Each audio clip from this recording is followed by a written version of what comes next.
Hello guys, welcome back. Today I'll show you how to insert a SIM card into the iPhone 15 Pro. Grab the SIM ejector tool provided with the device or use a paperclip straightened on one end.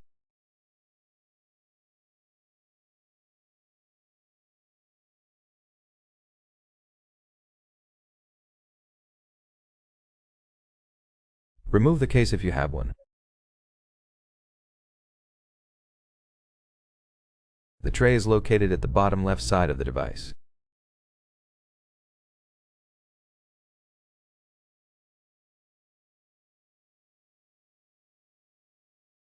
Push the pin in and the tray will pop out.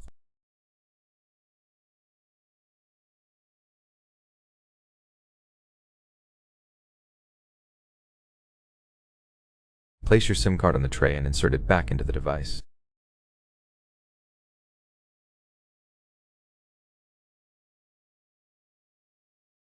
If your card has a PIN, it will prompt you to confirm it.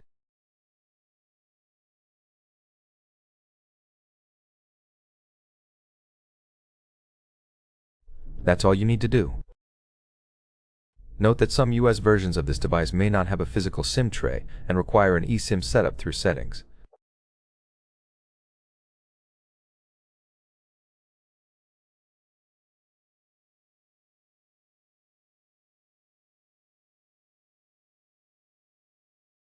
Hopefully you found this helpful. If you did, don't forget to hit like, subscribe, and thanks for watching.